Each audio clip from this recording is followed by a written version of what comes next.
Bueno, ¿cómo está de movido el ambiente en Bolivia, che? Me parece que es sano de vez en cuando hablar un poco de actualidad. Así que hoy vamos a hablar todo lo que fue pasando en estas últimas semanas en Bolivia. Dale.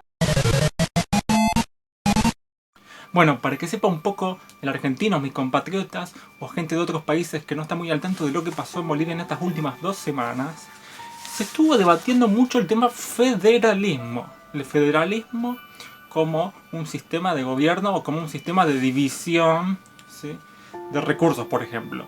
Entonces, ¿en qué consiste el federalismo? Vamos a hablar un poco de eso y qué fue lo que pasó en Bolivia en base a esos debates, ¿sí? ¿Por qué surge ese debate del federalismo?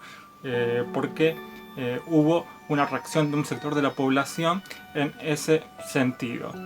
Y después, la otra parte de lo que pasó en Bolivia fue la marcha que se dio de Oruro hasta La Paz, dentro de Bolivia, que se le llamó la Marcha por la Patria, ¿sí?, organizado por los adherentes al oficialismo, al MAS, sería en Bolivia, ¿sí?, en defensa, decían el postulado de la marcha, a el presidente de Bolivia, Luis Arce. Entonces es en base a esos dos puntos que ocurrieron en Bolivia, que fueron muy fuertes en estas 2 semanas, ¿sí?, porque trajeron mucho que hablar, y hubo mucha movilización de personas, muchísima, la verdad. En base a esos 2 puntos vamos a hablar un poco de algunas cositas que tienen que ver con la organización de un país y todas esas cositas que se estuvieron hablando. Vamos a tratar de entenderlo un poco, porque si no, estamos que no entendemos nada. Se trata de ir analizando poco a poco cada uno de los elementos, ¿sí?, y ir separándolos unos de los otros para ver de qué se trata cada una de las cosas que se nos cruzan todos los días por la cabeza, y todas las palabras y todos los argumentos y todas las posiciones y todo lo que tiene que ver con esa actualidad. Así que vamos a empezar, vamos a dividir en 3 partes el video. Yo ahora voy a explicar un poquito. La primera parte de que vamos a hablar tiene que ver con las cuestiones de las identidades, ¿sí? En Bolivia hay una identidad o hay muchas identidades. Pasa lo mismo en Argentina, hay una o muchas.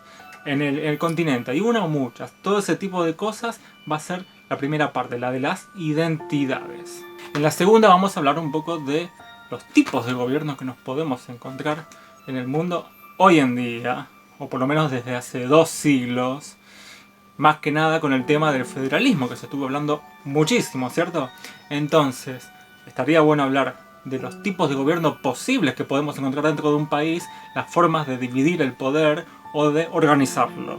Tanto en Argentina, como vamos a hablar de ejemplos de otros países, que para eso está un poco la historia también, además de la geografía. Y por otro lado, el tema de las políticas, o de la posición que tomamos nosotros en materia política, porque eso también organiza.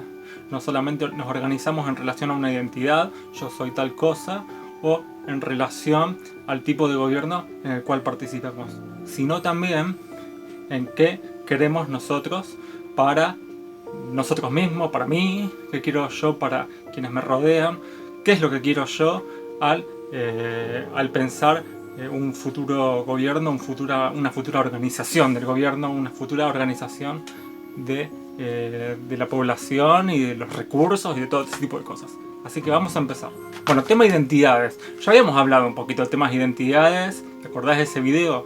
Bueno, si no lo viste, anda a verlo, te lo muestro acá arriba. Y aparte de ese tema, podríamos hablar de las identidades como un montón de posibilidades de cruzar a una persona. Yo me siento ¿qué? Yo me siento boliviano, yo me siento argentino, bueno, de acuerdo al país que uno haya nacido. Pero ¿tenemos esa identidad necesariamente? Lo sentimos como propio, es algo que nos cruza por dentro, que nos mueve los sentimientos. ¿Hay otro tipo de identidades? Sí, por ejemplo las identidades departamentales, que en Argentina serían provinciales, pero allá en Bolivia se llaman departamentales, que son en base a las divisiones políticas de cada región de Bolivia, ¿sí? Son casi regionales. De cada región, de cada departamento es una división política. Bueno, surge una identidad que también coincide justamente con las banderas que tienen esos lugares. Bueno, ese tema de las identidades departamentales o provinciales no es igual en todas partes. Por ejemplo, acá en Argentina, las identidades provinciales no son tan fuertes como la identidad, por ejemplo, nacional, ¿sí? Las identidades provinciales prácticamente no se ven. Las banderas que corresponden a cada una de esas regioncitas, las provincias, no son muy conocidas por la gente. Quizás algunos sí las conozcan, pero no las sienten como propias o no las sienten en la sangre, ¿sí? Quizás eso se nota mucho más en Bolivia.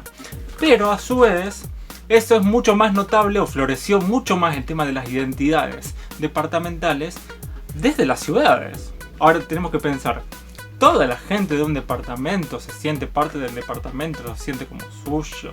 Y se dice yo soy cruceño, yo soy paceño, yo soy potosino. Toda la gente se siente igual al decir que yo nací en este departamento como una cuestión identitaria fuerte, que es propia, que lo marca, ese tipo de cosas. La verdad es que no es todo, ¿sí? Todo eso surge siempre desde la ciudad y se va expandiendo hacia las áreas rurales con la fuerza que tenga según esa marca.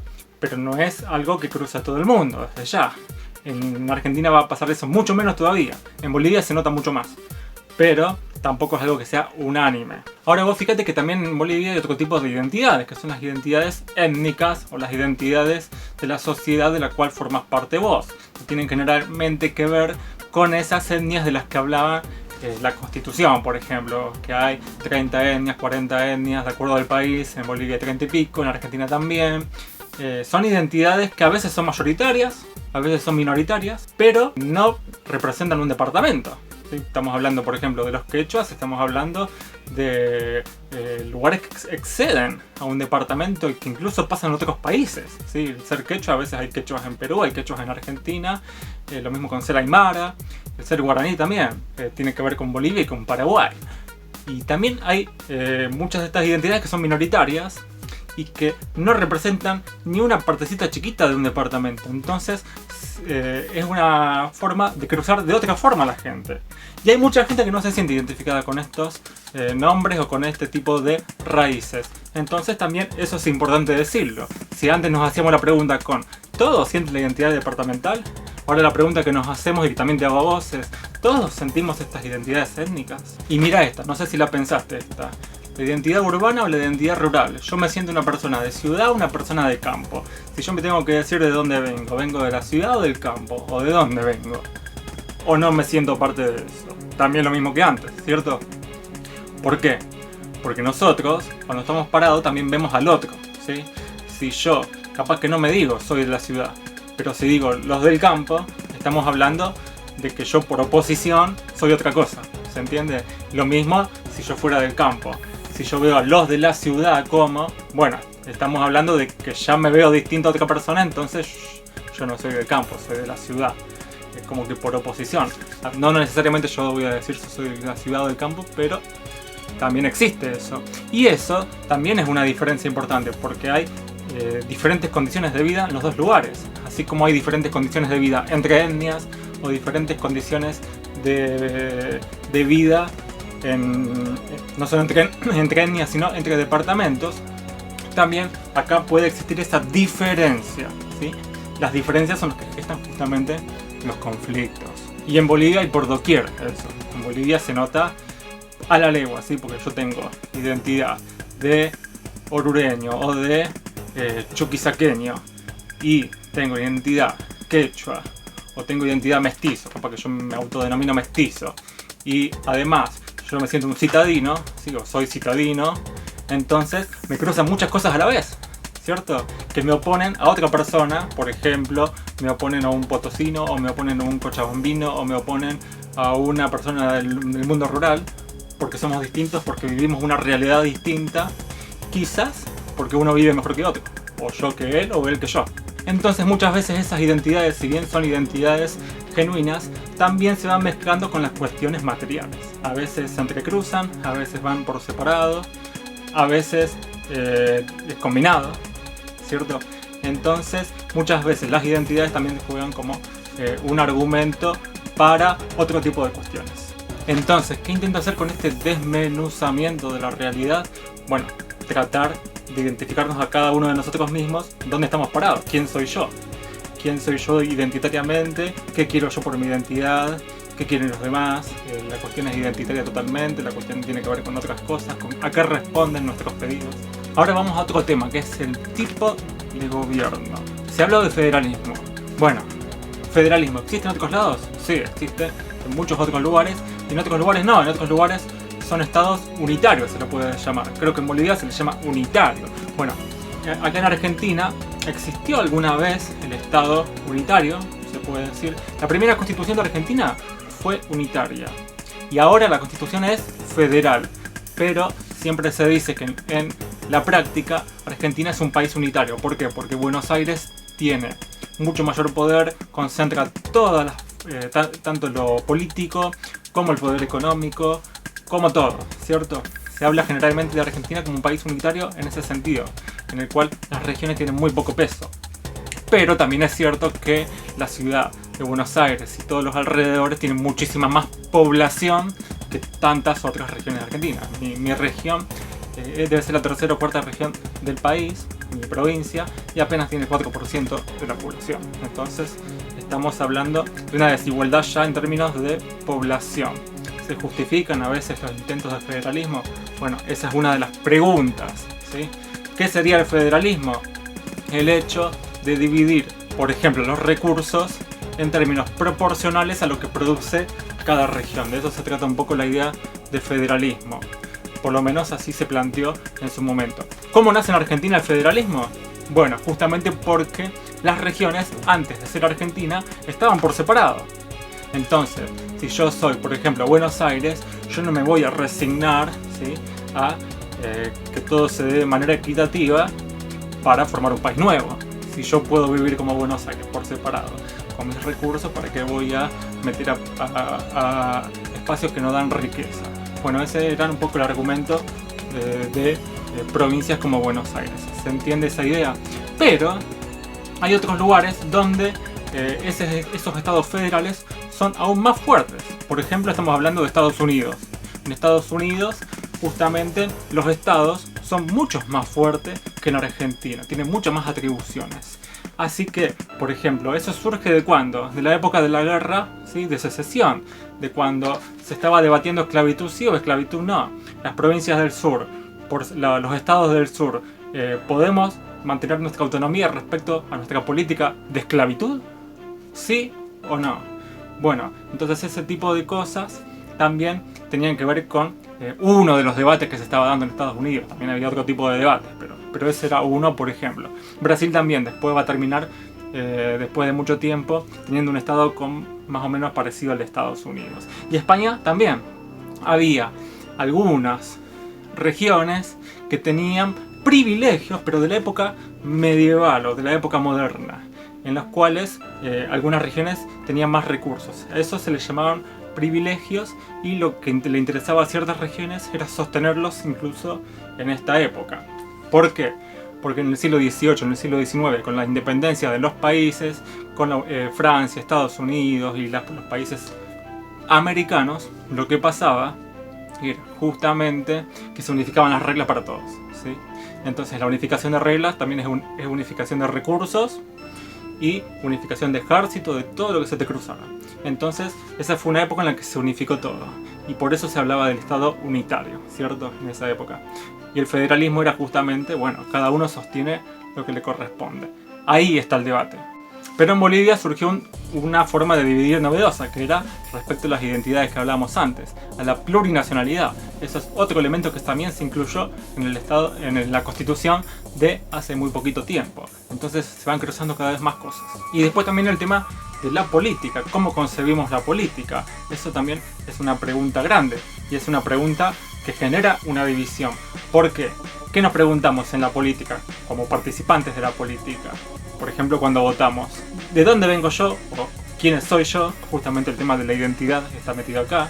Yo, por ejemplo, soy santafesino, soy de Buenos Aires, soy de Potosí, soy de Santa Cruz. Los intereses de quién quiero que se defienda en la política. Los intereses de Potosí o los intereses de todos los bolivianos. ¿Se dan cuenta de la diferencia? Entonces ahí uno escoge. Y por ejemplo, sí, como siempre en todos lugares, siempre surgen partidos, por ejemplo, partidos clasistas, o sea, de tal clase social, partidos regionalistas que representan los derechos de cada región, partidos que tienen que ver con derechos, por ejemplo, los derechos ambientales. Entonces, en base a ese tipo de intereses es que uno se va posicionando en la política. Entonces acá una de las preguntas que nos tenemos que hacer al pensarnos a nosotros mismos y al pensar a los demás es: ¿yo me posiciono por los intereses que me interesan a mí? ¿Por los intereses que le interesan a los de al lado? ¿Los que le interesan a todos? ¿En base a qué voto yo y doy mi voto? ¿Y qué pienso yo que va a pasar una vez que dé mi voto? ¿Se va a mantener todo como está? ¿Se va a favorecer más a un sector que a otro? ¿Se va a favorecer a un sector que ya está favorecido desde antes? ¿O se va a favorecer a un sector desfavorecido y al más favorecido se le quita algo? ¿O mejor dejar todo como está? Entonces ese tipo de preguntas es las que nos hacemos cuando votamos a alguien y la que nos hacemos cuando evaluamos a un partido político, a un sector político, sea del país que sea. ¿Qué es lo que pretende esta persona hacer con nosotros? Supongamos, pongo nombres de partidos hipotéticos en algún país del mundo. El país de la provincia de Santa Fe, por ejemplo, en Argentina, ¿sí? Va a defender a los santafesinos, ¿sí? Pero a los de Buenos Aires no le va a importar nada. A los de Córdoba no les va a importar nada. Yo voto el partido de los santafesinos, ¿por qué? Porque yo soy santafesino. Ahora, si yo soy de Buenos Aires y voto el partido de los santafesinos, ¿por qué puedo estar haciendo eso? Quizás porque considero que los santafesinos tienen menos que los de Buenos Aires y entonces me parece justo darle un voto a Santa Fe porque los de Buenos Aires tenemos mucho. Esa es otra lógica, ¿sí? No es la lógica de yo voto mis intereses, sino yo voto los intereses del de al lado que tiene un poco menos. Esa es una lógica posible. Después otra lógica es el partido que se llame de la clase media, ¿sí? ¿Por qué? Porque yo soy de la clase media, entonces voto a mi clase social. Pero yo puedo ser rico y votar a la clase media, ¿sí? Al partido de la clase media. ¿Por qué? Porque yo considero que no es justo que yo tenga tanto y que ellos tengan menos. Entonces hago ese voto. Lo mismo puede pasar si existe un partido de los pobres, ¿sí? Si yo soy pobre, bueno, yo voy a votar mis intereses en el partido de los pobres. Si yo soy de la clase media y considero que los pobres merecen tener más y que se equilibre un poco, voy a hacer ese voto. Entonces, eso también forma parte de la decisión. ¿Yo soy parte de este grupo al que voto o no soy parte del grupo? ¿Y qué quiero hacer con mi voto? ¿Quiero equilibrar? ¿Quiero desequilibrar? ¿Quiero desequilibrar más de lo que ya estaba desequilibrado?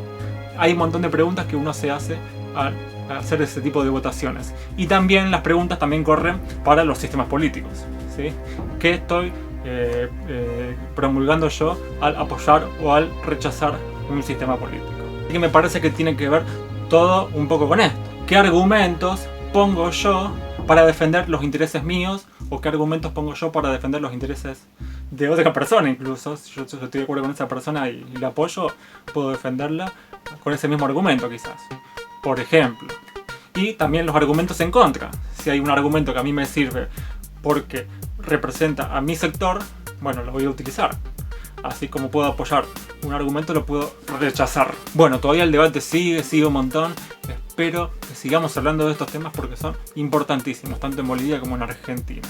Así que por hoy nos vamos a despedir. Te espero en el próximo video, que ya nos vamos a meter un poquito más con Bolivia. Dale, un besote, abrazo grandote y seguimos en contacto.